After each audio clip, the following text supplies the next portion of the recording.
I remember her voice like a blade.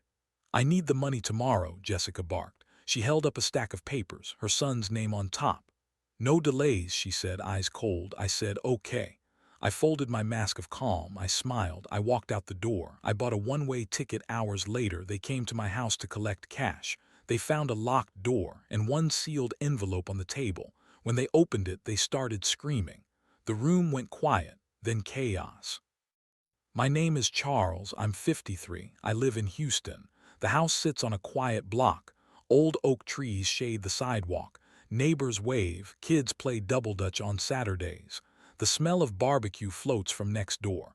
Sundays mean church. Plates passed around the yard. People know each other here. We nod. We look out for one another." Jessica and I had routines. Mornings were coffee, soft radio, small talk. She made the kitchen warm. I read the paper at the island. I like quiet. She likes color. Her laugh filled rooms. We had that easy rhythm. I wore fitted tees. She wore silk scarves. We argued sometimes, always made up. Life was steady. The home is warm inside. Hardwood floors, a good sofa, family photos on the wall, my late father's brass watch on the mantel. I keep it there like a promise. In the evenings, the living room glows. Lamps throw soft pools of light. The air smells like lemon cleaner and jasmine from her candle. Her perfume sits on the pillow. Her picture sits on the fridge with a magnet from church. We were close with our people. My cousin Marcus would drop by with hot sauce and bad jokes. Mrs. Thompson from 2 doors down babysat on short notice. The kids ran in and out. Jessica sang at choir sometimes. I knew her circle. I trusted it. Jessica's son, my stepson, was different. He slipped in and out of our life. He needed money. He called often. He would sit at the table, rub his hands, look at me with that soft, needy look. Jessica protected him. She covered for him. I believed her love. I believed her story. That night she slammed the papers on the counter. Her voice was flat. Her eyes were not hers. "You'll fix this," she said. I nodded. I could feel the floor tilt under me. I felt something crack inside my chest. I kept breathing. I said the right words. I smiled. I packed a bag. I bought a ticket. I left with a kiss that tasted like steel. Something was off. Very wrong.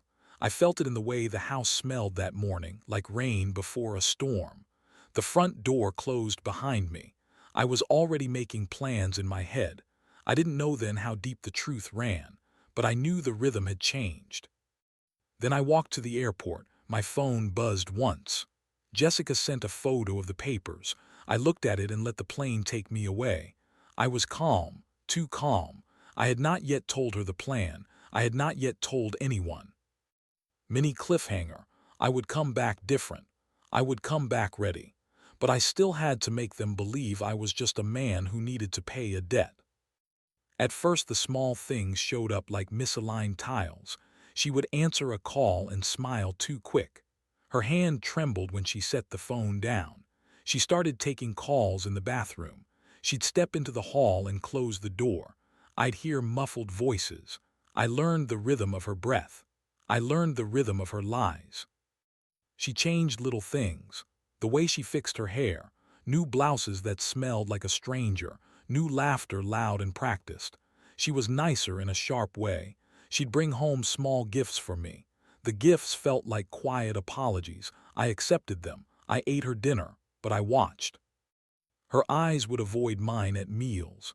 Fork clinked on plate, silence like a paused song. She'd say I'm tired or it's nothing when I asked. Her phone vibrated on the counter and she'd slide it face down. Once she jumped when I touched her shoulder. She smiled like a woman who had practiced surprise. My chest tightened. I started to notice patterns. Her stepson's calls at odd times. Late-night texts from numbers I didn't know. A new bank card envelope in the trash. Receipts for dinners that I wasn't part of. I started leaving small things out. I left my wallet on the couch to see who noticed. She noticed right away. That made me watch more. The neighborhood whispered. Marcus mentioned seeing the stepson at a corner store past midnight. Mrs. Thompson asked if everything was okay. Even the pastor's wife pulled me aside once and said, Charles, sometimes people carry storms no one knows about. Her eyes were kind. I felt a weight shift in me that felt like a hinge opening. I walked through the house differently. I tested small questions. "You good?" I asked after dinner. "You acting different," I said once and let that hang. She laughed it off. "Stress," she said. "Work," she said. "You worry too much." But there were moments when she slipped, when she thought I was watching the game, when she thought I was asleep. Her voice would tremble. She'd say the son was being threatened. She'd say people were calling her.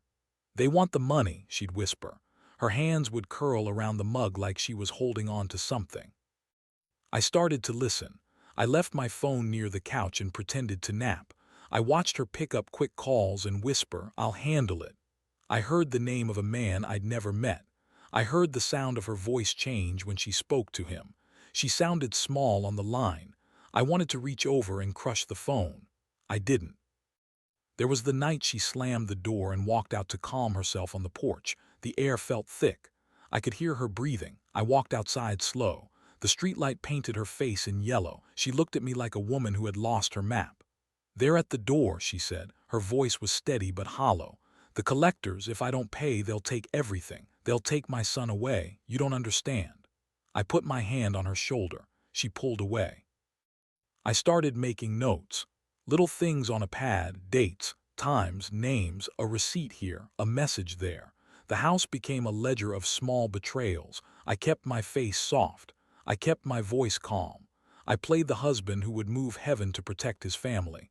I listened as if I was the son at the table. I pretended to be sleepy when she tried to catch me watching. Then one morning I found a letter shoved behind the Bible on the shelf. It was not meant for me. It had numbers and dates and a bank name. It had a note scratched in pencil that said, "Hold till I say." My hands shook as I turned it over. My chest felt like someone had wrapped a chain around it. I slid the letter into my pocket and kept moving. I didn't show her. I sat on the porch and inhaled the hum of the city. The world sounded the same. Nothing sounded the same. I realized then the danger wasn't just the debt. It was how fast her fear had spread. It was how easily she let others take responsibility. It was how her son's name lived in the mouths of men who did not care about family. I was watching a collapse. I was watching trust turn into currency.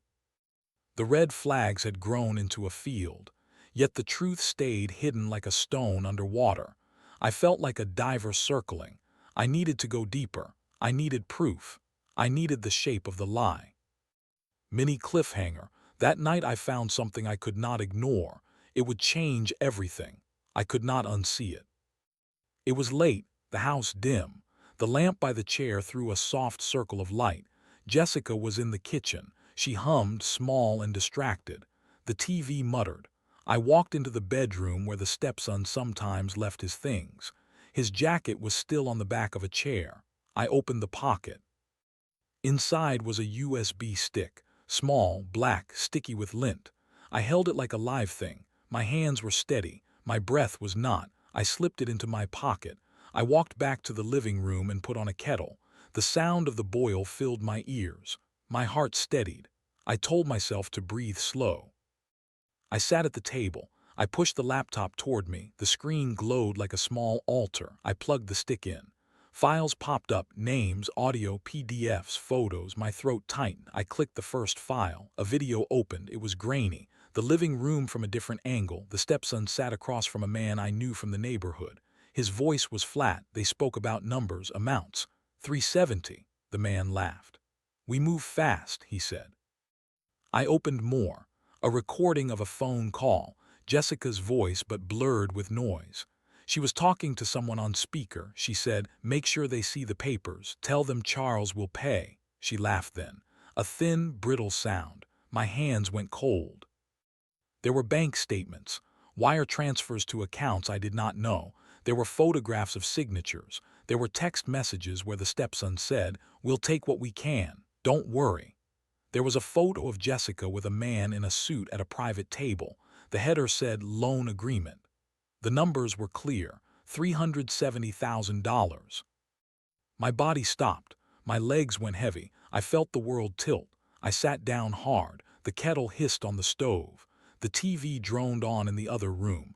I listened to the recordings again. In one, Jessica said, "Tell him not to fly back. If he's here, it messes everything up." In another, the stepson said, "He won't care. He never asks questions." I felt the heat drain from my face. Memory flooded. The morning she slammed the papers down, her voice like a blade, the way she looked at me, the way she had pushed me toward the decision, the way her hand had trembled. I read again the message where she said the collectors would come tomorrow. I had bought that plane ticket. I had walked. My hands were shaking now. I opened more files. There was a folder labeled for Charles. My name typed on the top. My fingers fumbled. Inside was a recording, her voice softer. "If he finds this, I'm sorry," she said. Then silence. My chest ripped open. I realized she had planned for me to pay. She had planned for me to be the one to save them. The evidence was not just lies. It was a setup.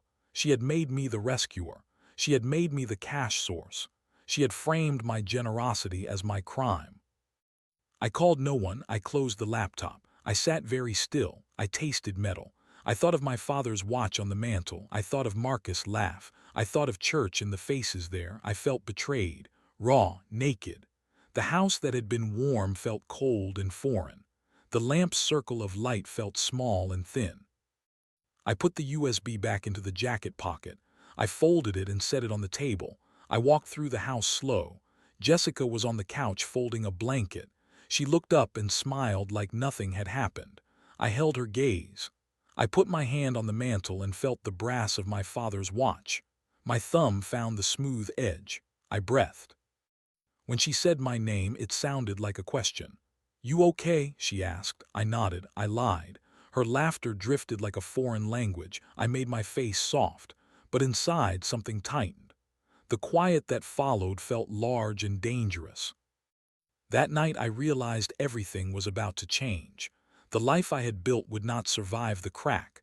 The house would not be the same. My choices from here would break or build more than me. I felt old and young at once. Angry and grief-struck. I knew I could ruin her or I could walk away. I also knew I owed my own truth to the world. Mini cliffhanger, I slept like a man on a threshold. I made a decision in the dark. I would not move in panic. I would move like ice. I would make them scream. I did not tell a soul. I moved like a man who had learned patience from pain. My face stayed calm. My voice stayed warm. I kept making coffee in the morning.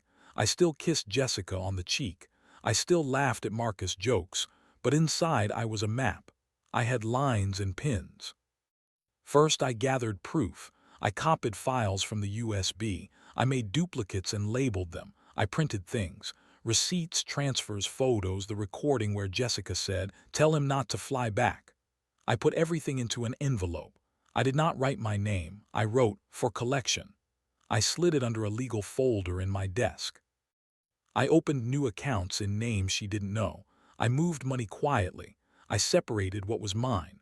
I took care to leave what looked like life, but I also started to move the house's paper trail. I called the bank in the calm voice of a man who had been around numbers his whole life.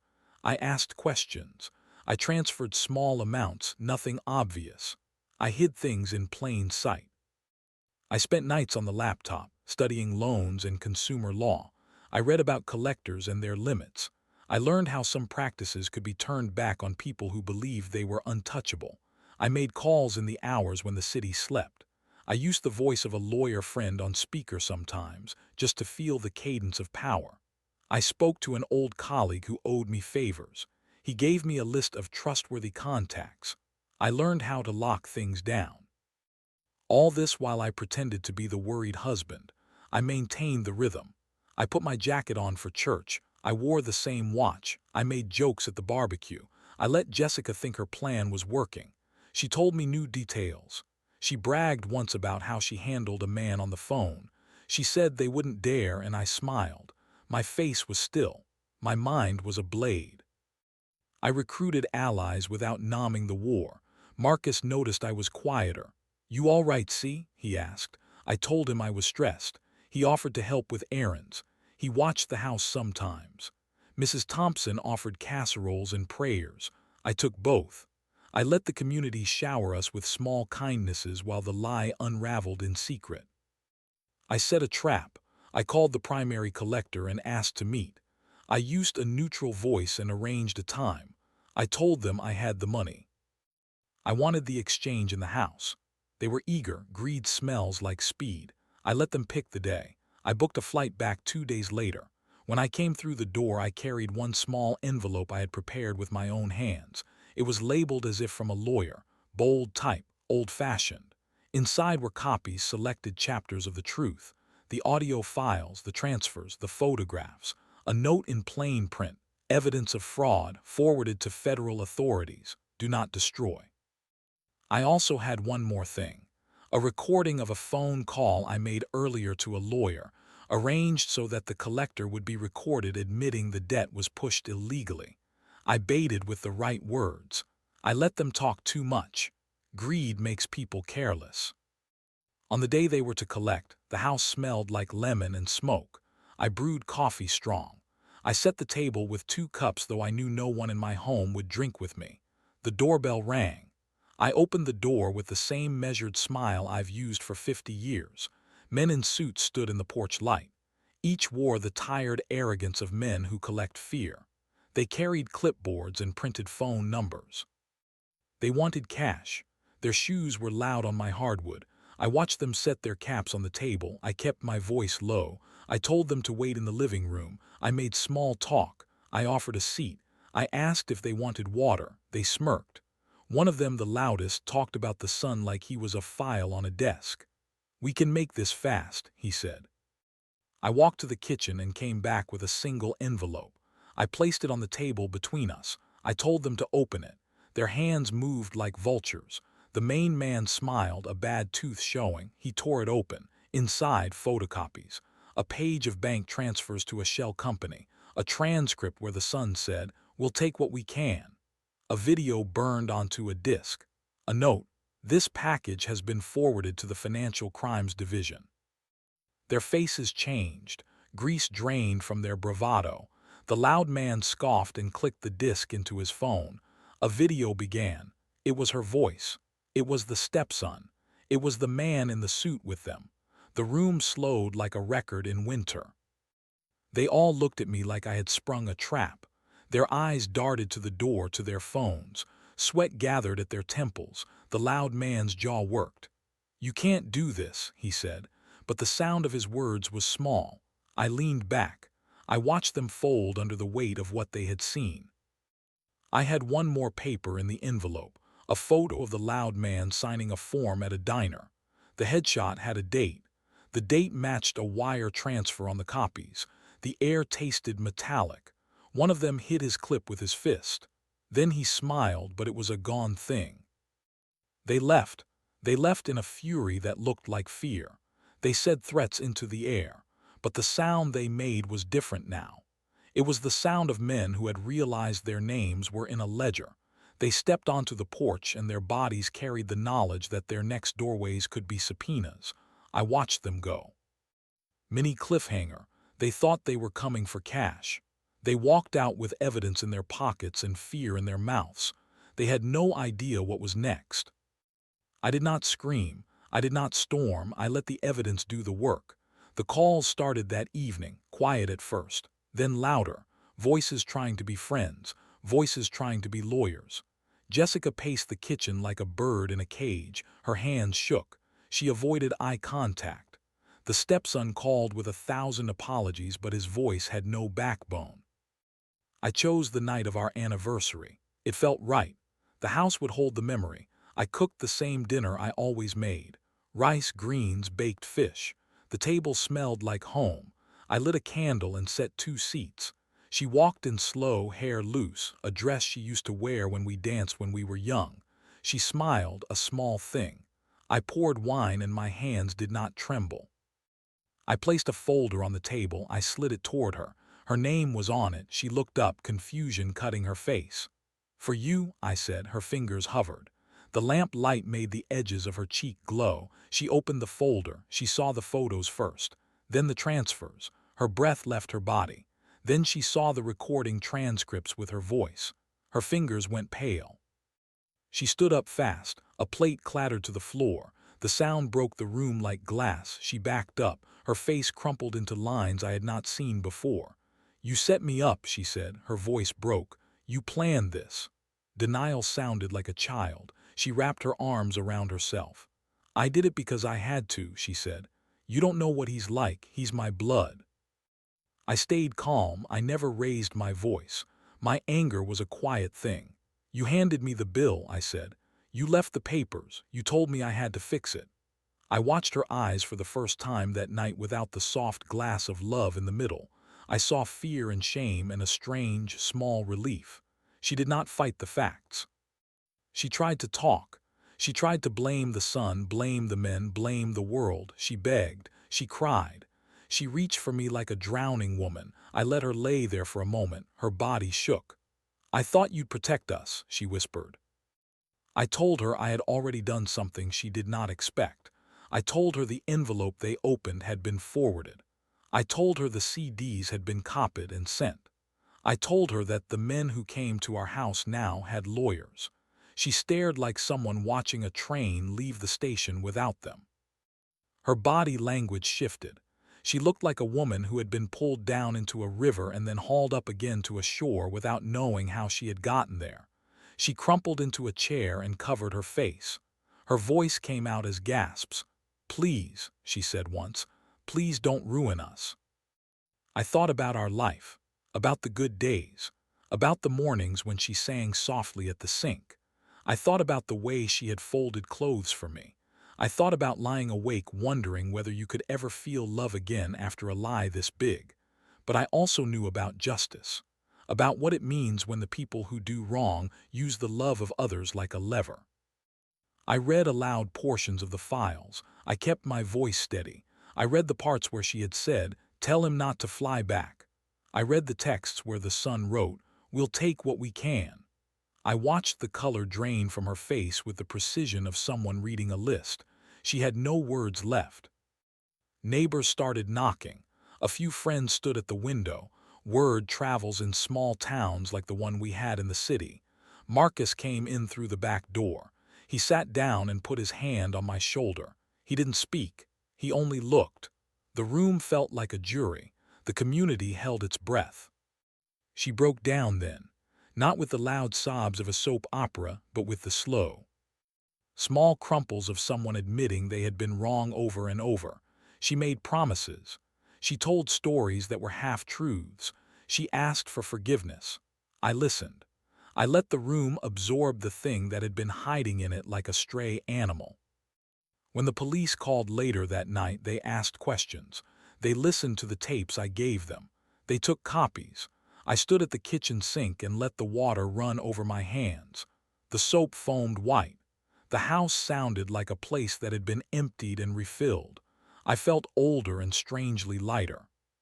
She knew then she had already lost more than money. She had lost trust. She had lost the rhythm we had. People in our church called. Some said they were shocked. Some said they were sad. The pastor came by and sat with us. He said, "Honesty will heal or it will break."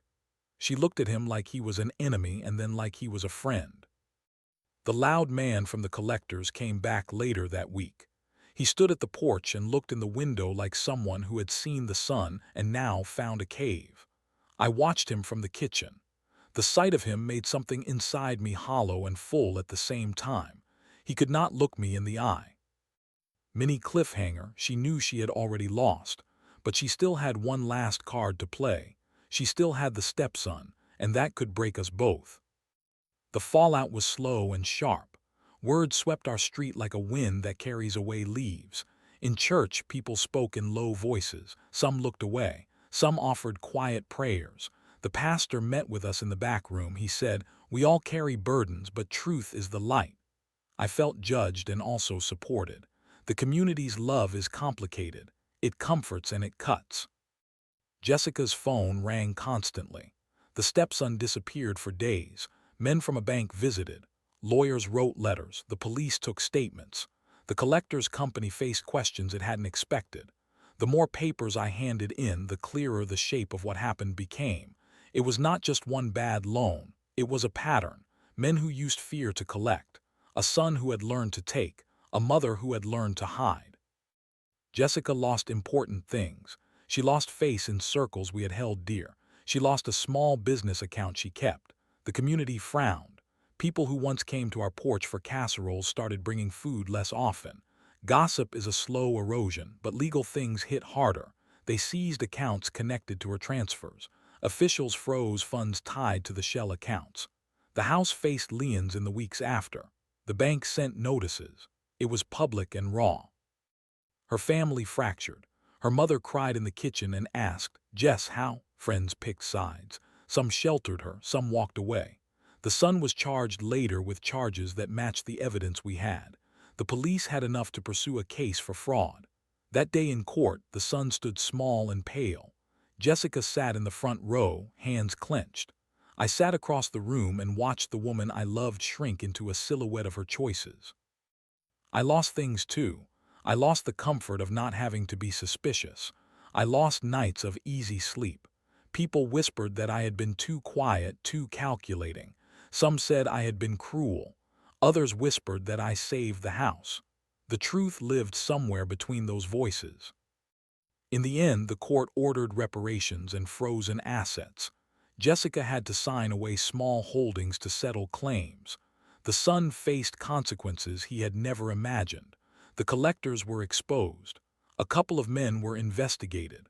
The loud man on my porch found his name in a file the press picked up. He had to answer questions in public. She changed after that, not overnight, but slowly. Pride leaves holes behind it. She learned to sit with shame. She learned to talk in shorter sentences. She went to counseling. She volunteered at a food pantry to remind herself of work that does not cost earned trust. I forgave in ways that were quiet. Forgiveness did not mean forgetting. It meant sitting with the reality that we had both been pieces in a machine of need and fear. The neighborhood watched me differently. Some people nodded as I passed. Marcus clapped me on the back one afternoon and said, "You kept your head, see." The pastor shook my hand and said, "You did what you had to do." I felt both grateful and weary. There was one morning I remember. I left the house before dawn. The sky was a thin blue. I drove with my windows down. The city smelled like oil and coffee. I pulled over at a bridge and watched the sunrise throw light on the water. The world looked new. I thought of my father's watch on the mantel. I thought of the way he would say, "Do right by the truth." I felt that sentence in my bones. Jessica moved into a smaller apartment for a while. The stepson was sentenced to probation and required restitution. The collectors paid fines. The house stayed with me because the legal filings favored me, because I had separated assets, because I had acted before blind panic could ruin everything. I kept the watch. I kept the photos of better days. Community whispers turned into new conversations. People in the block started talking about protections for families. Marcus and I helped set up a small meeting at the church about predatory lending and how to spot it. I sat on the folding chairs and listened as young men and women spoke their truths. For once, my hurt turned into something useful. In the months that followed, I learned that revenge does not have to mean destruction. It can mean truth. It can mean protection. It can mean making sure people who hide behind fear cannot hurt those who love them. I did what I had to do. I kept my head. I kept my hands clean enough to hold my father's watch and to keep moving forward. Mini cliffhanger. In the end, the loudest screams had come from men who thought they were untouchable. Their pride had been louder than their caution. But the real victory was quieter. It was a sunrise I took under my own terms. If you ever love someone who lies, it cuts deep. That pain makes you small or it makes you sharp. I chose to be sharp but careful. I did not want to see my family destroyed by a quick answer. I wanted truth. I wanted safety. I wanted to make sure the people who used fear to take from others could not do it in my name. Keep receipts, keep copies. Listen. Love does not mean you lose your mind. It means you hold on to what is true and what is right. When you see patterns, act. Do not act in anger. Act in ice-cold clarity. Protect your name. Protect your community. We owe that to the people who raised us. I walked away with scars. I walked away with lessons. I kept my father's watch on the mantle. I learned to forgive in small ways. I learned that sometimes the only way to stop the scream is to show the world the tape. The rest of it, let the truth do its work.